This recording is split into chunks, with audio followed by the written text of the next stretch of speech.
ભુજના એડવોકેટ દ્વારા કલમ 306 વિશે માહિતગાર કરવામાં આવ્યા। કોઈપણ વ્યક્તિને મરવા માટે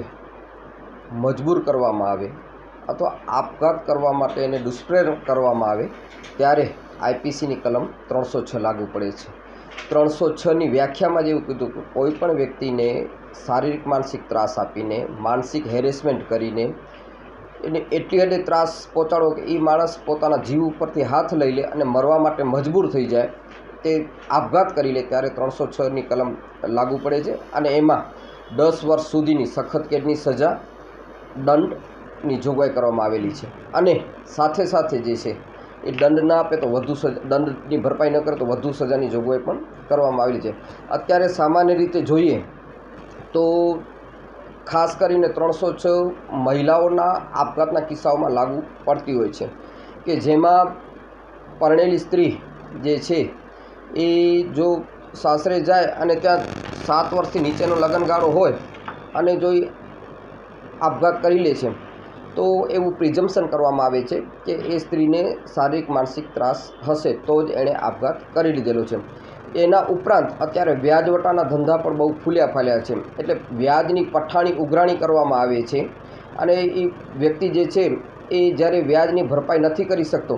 ત્યારે પણ એ પોતાના જીવ ઉપરથી હાથ લઈ લે છે અને આપઘાત કરી લે છે, ત્યારે પણ 306ની કલમ લાગુ પડે છે। એના ઉપરાંત અત્યારે સોશિયલ મીડિયાનો જમાનો છે। સોશિયલ મીડિયામાં જે છે એ અમુક વ્યક્તિની બદનામી થાય એવી વિડીયો ક્લિપો, એવા ફોટાઓ પ્રસારિત કરી અને એની ઇજ્જત ઉપર હાથ નાખવામાં આવે છે, ત્યારે પણ 306ની કલમ લાગુ પડે છે। હવે અત્યારે હાલે જે વાત કરીએ કે આ 306 જ્યારે લાગુ પડે ને વ્યક્તિની ધરપકડ કરવામાં આવે તો 306નો સમાવેશ એકદમ ગંભીર ગુનામાં કરવામાં આવ્યો છે અને બિનજામીનપાત્ર ગુનામાં એનો સમાવેશ કરવામાં આવેલો છે। હવે બિનજામીનપાત્ર ગુનો મતલબ કે એને જામીન મળી શકે નહીં, પરંતુ જામીન અરજી ફાઇલ થાય અને સેશન્સ અદાલત છે એને યોગ્ય કારણો જણાવી આવે તો એ જામીન આપવાનો હુકમ પણ કરતા હોય છે અને આ જે કેસ છે એ કોઈ નીચેની અદાલત ચલાવી શકશે નહીં, આ ટ્રાયલ બાય સેશન્સ કોર્ટ છે, એટલે સેશન્સ કોર્ટ કક્ષાના જજ જ આ 306 હેઠળની ફરિયાદ જો દાખલ થયેલી હોય તો એ આ આખો કિસ્સો ચલાવશે। પર્ટિક્યુલર કિસ્સામાં જીઆઈડીસી વિસ્તારમાં એક બેને 8 વર્ષના લગ્નગાળા બાદ એણે ગળે ફાંસી આપી અને આપઘાત કરી લીધેલો। એ બનાવના કારણે આરોપી વિરુદ્ધ ફરિયાદ દાખલ થયેલી, ફરિયાદ દાખલ થતાની ધરપકડ કરવામાં આવેલી અને ધરપકડ બાદ જામીન અરજી રજૂ કરવામાં આવેલી। ત્યારે અમારી મુખ્યત્વે દલીલ એવી હતી કે ભાઈ 8 વર્ષનો લગ્નગાળો છે, બેનનો સ્વભાવ જે છે એકદમ ભીરું અને લાગણીશીલ સ્વભાવ હતો, એટલે લાગણીમાં આવી જઈ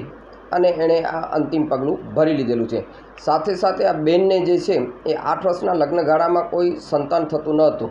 એના કારણે આ જે બેન છે એને એવું લાગ્યું કે ભાઈ મારા સંતાન ન થતા તો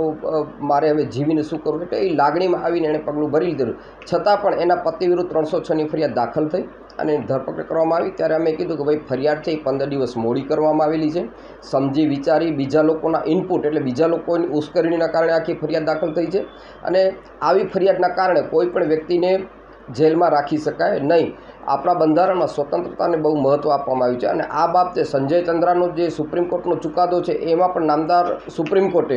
કીધું કે ભાઈ ભારતીય ન્યાય પ્રણાલી પ્રમાણે કેસ ચાલવામાં યોગ્ય સમય લાગે તેમ છે, ઘણા બધા સાક્ષીઓ તપાસવાના હોય છે, ઘણા બધા દસ્તાવેજી પુરાવાનો આધાર લેવાનો હોય છે અને આ સાક્ષીઓ મુદતે કોર્ટમાં હાજર રહેશે એ પણ જ્યારે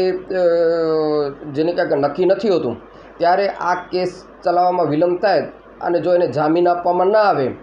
તો જે છે એ કેસ ચલાવ્યા પહેલાં જ સજા આપી દીધેલી ગણાય। આ બધી જ હકીકતો ધ્યાને લઈ, આ ચુકાદાને ધ્યાને લઈ અને નામદાર સેશન્સ કોર્ટે અમારા આરોપીને જામીન ઉપર મુક્ત કરવાનો હુકમ કરેલો છે। આમાં સાહેબ જે સ્ત્રીઓ ઉપર અત્યાચાર આજની તારીખમાં થઈ રહ્યા છે, ખૂબ વિપુલ પ્રમાણમાં થઈ રહ્યા છે અને એના માટે આઈપીસીમાં 498 ક જોગવાઈ કરવામાં આવેલી છે। એના પ્રમાણે જો સાસરા પક્ષના સભ્યો કોઈ પણ સ્ત્રીને જો દહેજ બાબતે પ્રતાડિત કરે, એને સંતાન ન થતો એના બાબતે મેણાટોણા મારે, એના રંગરૂપ ઉપર ટીકા ટિપ્પણી કરે,